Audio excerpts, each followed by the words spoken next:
From being accused of hacking in CSGO. From watching that stream clip, like, obviously he was cheating. And it's like, I have not seen a single person that fucking good. To dominating the Valorant scene. He's gonna spawn all of them right now. 1, 2, 3, 4, oh my god! And then becoming one of the biggest memes in the history of gaming. Oh yeah, of course I get flashed when I ulted, it's cursed! This is the entire story of Subroza. Yassine Subroza Tawfiq grew up in the country of Canada. He grew up playing soccer and in his free time would compete against his older brother in video games. Around the age of 10, Subroza would discover Soldier Front 2, which was a free-to-play shooter game that he would become super competitive with. He quickly became better than his brother and eventually moved on to another free game called Alliance of Valiant Arms, or AVA. AVA was the first game that he would take somewhat seriously because they actually had some tournaments. And these weren't big, massive tournaments that we would go on to see Subroza play in, but for a young kid, it was still really cool to be able to play video games for real money. Eventually, there's like these little tournaments they would do, but they were so little. It was like for $500, sometimes like for in-game items. And I was like sign up for them, and I thought it was pretty fun. And then some of the people that would compete in those games or those tournaments would always like talk about CS. Subroza spent some time competing in these small tournaments before eventually making a switch over to the much more popular CSGO. And this would become one of the best and worst decisions of his entire life, because within just a few years, the entire CS community would end up turning on Subroza and trying to get him cancelled and ruining his reputation for good. But before we get there, let's talk about his start in the game. Originally, when he was just 16 or 17 years old, he decided to check CSGO out. He had heard about it from all of his friends on AVA and figured it was worth a try. And let's just say they were right, because CSGO was meant for Subroza. He dominated low-level competitive lobbies right after downloading the game. I mean, at this point, he already had 6 or 7 years of shooter game experience, but still, it was incredibly impressive that people had been playing CSGO for a while, and he just hopped right in and started to dominate. Very quickly, Subroza found himself competing in small semi-pro tournaments for CSGO and was actually gaining some traction in the community. He placed very well in the 2016 Columbus NA pre-qualifier, and people were starting to notice just how good the kid really was. He even went to his first LAN tournament at DreamHack Montreal in 2016, and not only did he go to the tournament, he also won. From behind is gonna be Subroza with the flash, and he has a tase, and he runs right by, and 10 HP onto Sivo Piper. 16-5, that's gonna be GG. At the same time, he was playing with the team Ace Gaming, but wasn't technically locked into a deal with them as an organization. That would quickly change, however, after this big win, because top organizations noticed just how skilled Subroza was, and they had to get their hands on him. In August of 2016, things would change big time for Subroza as he was picked up by CLG Gaming. CLG was a big CSGO team at the time, and this meant that Subroza was finally getting a shot in the big leagues just a few years after starting to play CSGO. He became an insanely good team player and was a huge reason for CLG's success in the pro scene. He really liked his teammates and was having a great time. His dreams of becoming a pro player seemingly came true way faster than anyone could have expected. But unfortunately for Subroza, it wouldn't be all smooth sailing, because in 2017, Subroza would find himself in some controversy that he sort of caused. You see, Subroza had super flicky aim and would try to impress people while they were watching his gameplay. And naturally, this very flicky aim looked suspicious and possibly could have looked like hacking in some scenarios. See, if you're constantly flicking your crosshair all over the screen, you're bound to land on an enemy or two through a wall at some point, and that's sort of what happened with Subroza. He was playing a pro match and hitting some pretty nice clips, so when the game ended, he went to his VOD to review and look over his gameplay. Little to his knowledge, he had a very suspicious moment where he flicked up to a vent that a player was actually behind. See, Subroza, being the player that he is and knowing that he wasn't cheating, thought that this clip was crazy and pretty funny, so he shared it with all of his friends, which wasn't the best idea he had ever had. And I clipped it and I sent it to them.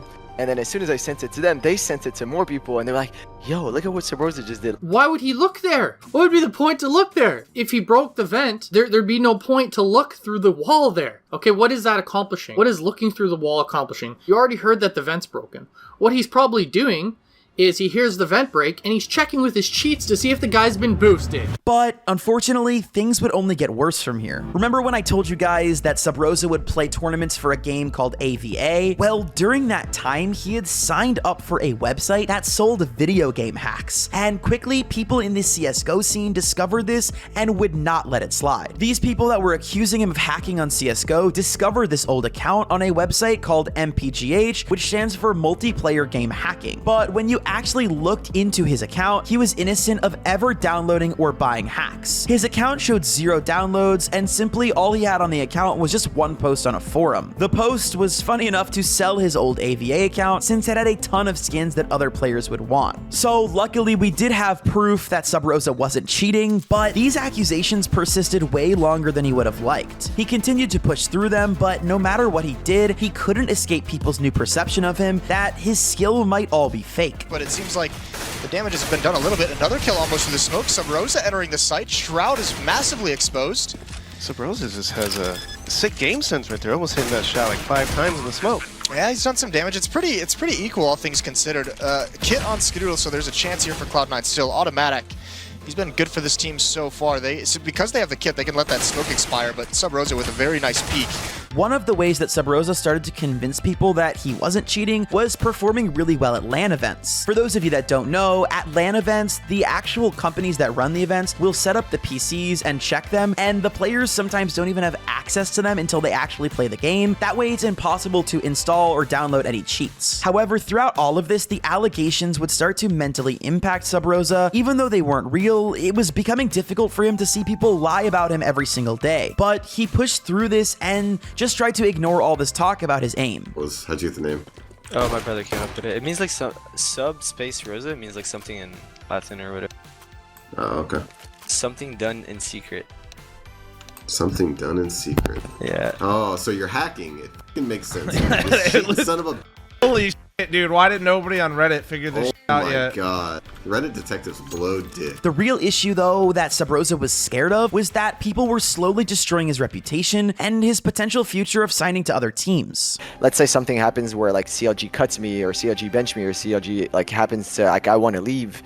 Like it felt like maybe I couldn't get that other chance because like other teams think this or other teams think that. And then the other thing is like social is a big thing in esports, you know, like having a good brand is like important, and just messaging the orgs and talking to orgs and them knowing my reputation, it felt like a lot of them would like fade away from it just because of the cheating allegation. See, orgs don't want to sign cheaters to their rosters because even if they help them win, it doesn't look good for their brand or for their sponsors. And even if he wasn't cheating, Subroza's reputation would make it difficult for him to find a new org. It even came up as somewhat of an issue on the current organization that he was signed to. He was still on CLG at this point, and they even had to have a meeting where the CEO and vice president of the organization had to ask him point blank if he was cheating. They wanted him to come clean so they could kick him from the roster, but the truth was that he genuinely wasn't cheating, so there was nothing that Subroza could tell them or admit to that would make them happy. You know, I thought like the pros were smart enough to be like, oh, he doesn't cheat, look at him, like he's doing this and he's doing that.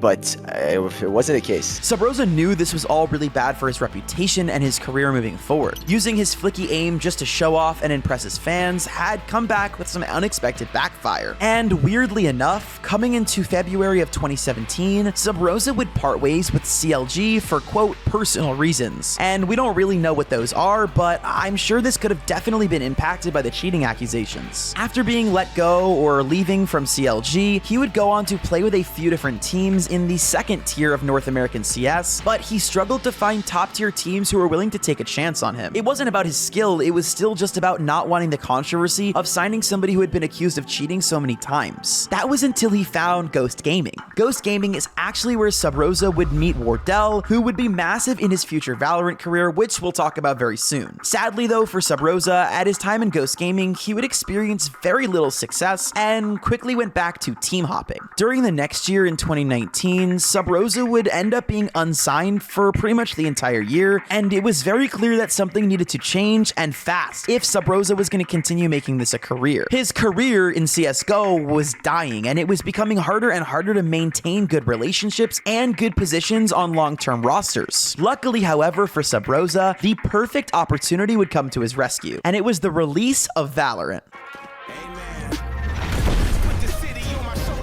Subroza was constantly talking to Wardell over a few weeks, and he finally convinced Subroza to make the switch and try out Valorant. They both left Counter-Strike in the dust and saw the vision for what Valorant could become in the future. They knew the game could be huge, and because of that, they invested a lot of time spending the early days of Valorant, practicing, learning all the agents, and learning what was going to make them the best Valorant players possible. Subroza wasn't an Overwatch pro like some of the other Valorant pros, so he hadn't really experienced all these crazy abilities before. For those of you that are Valorant fans and not CSGO fans, which is probably very few of you, you have to realize that Valorant is very, very different from CS. In Valorant, you have all of these different moves and abilities, whereas in CS, it was just raw gameplay. You had a couple grenades maybe, but it was just your guns. However, Subroza's aim definitely transferred right over to Valorant, making him stand out as one of the most mechanical players in the game.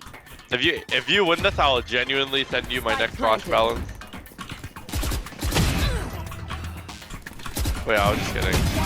Wait, bro, I was just kidding, bro. I was just kidding. No, you're not. Bro, I was just kidding, bro. I was just kidding, bro. I was just kidding, bro. I was just kidding, bro. I was just kidding, bro. I was just kidding, bro. Bro, I was just kidding, bro. Bro, Yassine, actually, chill. Yassine, actually, chill. I'm not sending you, bro. I'm not sending you. I'm not sending you. I'm not sending you. You know, Hey, give me that balance, boy! Subroza would form a Valorant team with some previous CLG teammates and other North American CS players, eventually being signed to Team Solo Mid, better known as TSM. And after signing with TSM, Subroza was on top of the world. He had gone from somebody who was being called a cheater and really had no career left to signing one of the biggest gaming organizations in the world, and it wouldn't stop there. This is going to be huge. He's going to spawn all of them right now. 1, 2, 3, 4. Oh my God. Looking for the ace right now, and it's about to be peeked out here. Silver arrow to come out, and he's going to win this fight. And he does with another headshot. That is what? 7 bullets used? That clip right there would go on to become legendary, not only naming that spot on the map after Subroza, but even splitting up the entire enemy team after the tournament. I actually retired 5 players in that position.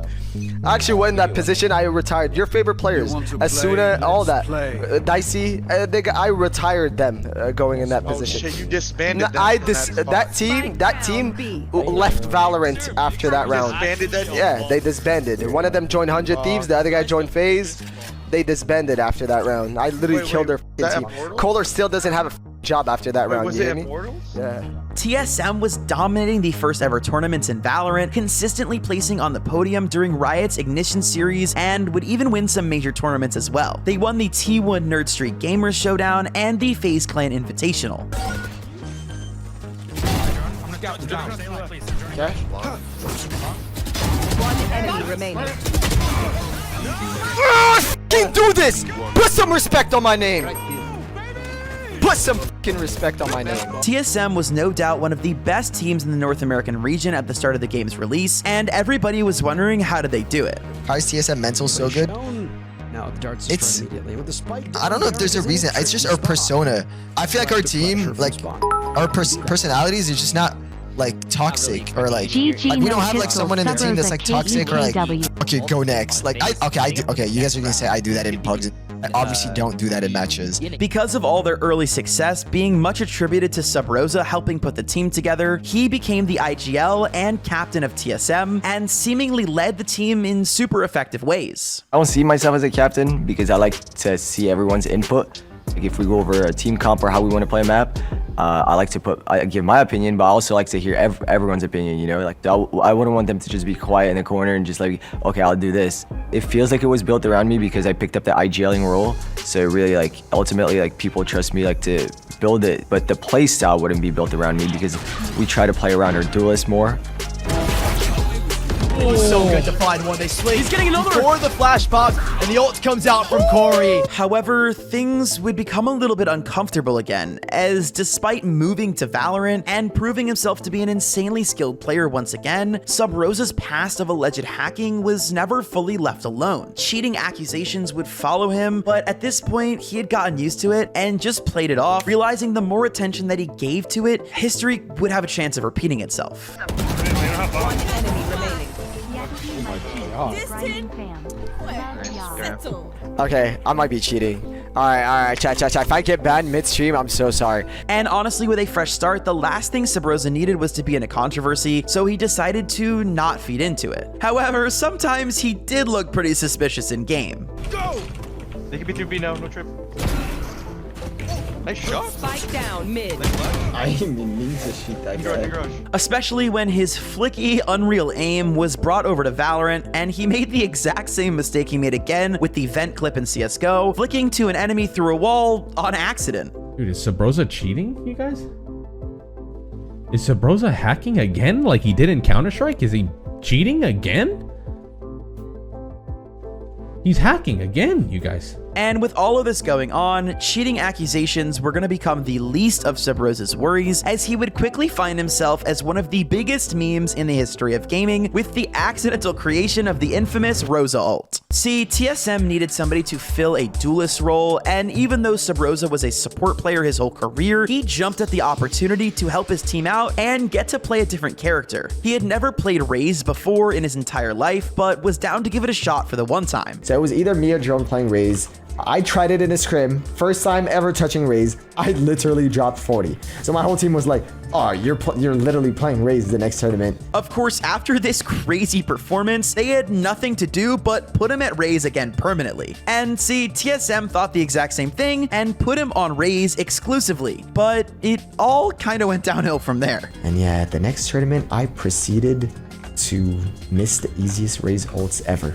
Great handle on what's going on here. Subroza's gonna go up and over. Tries, he's still flashed. Never mind, don't do it. Go back. You see, when it came to using the Raze ult in game, Subroza failed almost every single time. It's not, dude.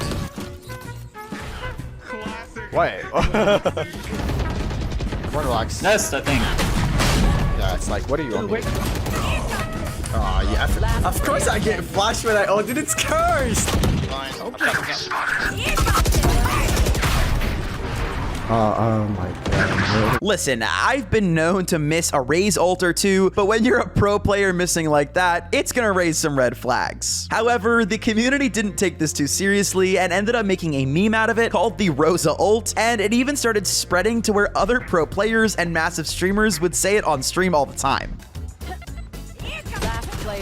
Don't say it, please, chat.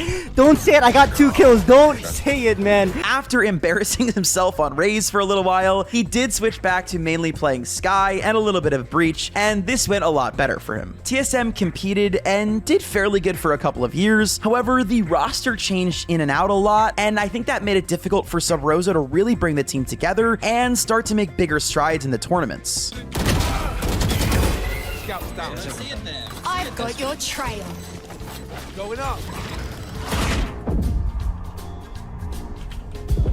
One enemy remaining. Oh my god! But oddly enough, his final competitive tournament with TSM would be played on December 4th of 2022. They placed first in the Lil Bro Cup, winning $1,400. And after that, Subroza decided to take a break and leave from the pro roster. He decided to take this break because, in his own words, he just had mental burnout. He had been playing video games at a top competitive level for years now, and it seemed like he just wanted to chill with his chat and play games more casually. He still to this day averages over 3,000 viewers on his streams and is still grinding the game, dominating lobbies as usual. One enemy remaining. What? Oh my. Send 5 more. In fact, he did say that this extended break to get his mental health to where it should be wouldn't be the end of him playing professional Valorant, and we might just see him make a comeback. A lot of people will be like, oh, but you stream a lot and you put a lot of time in streaming. It is not the same. Practicing 8 hours and streaming 8 hours is a complete different world. Like, you're on your own time. You can do it later in the day. You can do it early. You're kind of just vibing with chat compared to practicing where it's like locked in. I need a perfect schedule, fully performing, fully focused, like fully try hard, like writing notes, reviewing and stuff. It's completely different things. And I've done it for 7 years, so I was burnt out. But I do plan on coming back. I am not done. Trust me. I am not done until I win a championship. It's no doubt that Subroza is one of the most legendary FPS players in history, and we almost didn't get to see it because of these false cheating accusations. Anyways, if you guys enjoyed this video, make sure to click the video that just popped up on the screen, hit the subscribe button for more, and let me know what you guys want to see on this channel in the future down in the comments. I'll see you guys in the next one. Peace.